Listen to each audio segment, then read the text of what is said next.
Imagine a friend asks to borrow some money. Before you hand over the cash, your brain does a quick, automatic calculation. Are they reliable? Are they desperate? Will I actually get this back? Applying for a car loan or a mortgage or even a new apartment, major financial institutions are asking those exact same human questions about you. This scale, called a trust grade, measures your past behavior, spanning from 300 to 850. Avoiding debt entirely by refusing credit cards backfires. Without a borrowing track record, banks have no data, leaving your trustworthiness a total mystery. To demonstrate your reliability, you have to participate in the system. Credit cards provide the fastest, most effective mechanism to build that history from scratch.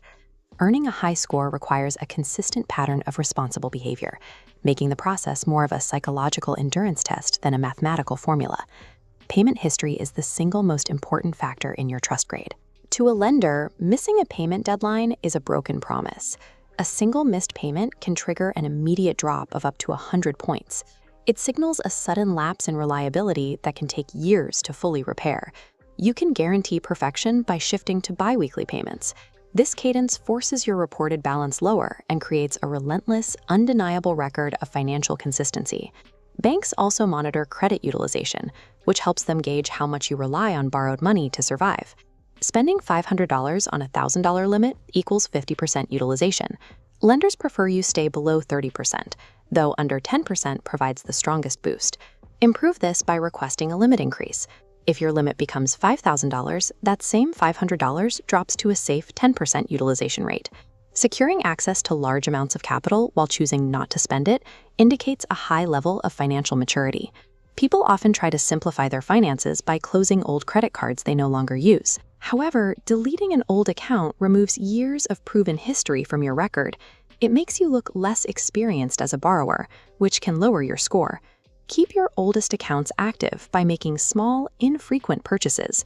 A long, uninterrupted historical record acts as an anchor for your profile, proving your reliability is a long-term trait rather than a recent trend. Specific behaviors can quickly flag you as a liability. Maxing out your limits and paying only the minimum balance month after month signals that you are struggling to keep up. Applying for multiple new credit cards at once is also risky. It suggests a sudden, urgent need for cash that most lenders find alarming.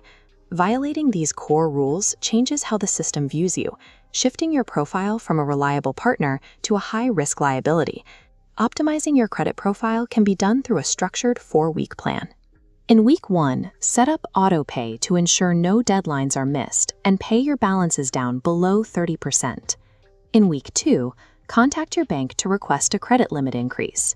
Move to a mid-cycle payment schedule in Week 3 to lock in low utilization.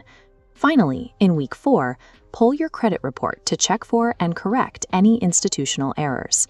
When used with these specific rules, a credit card functions as a precision tool for building financial leverage.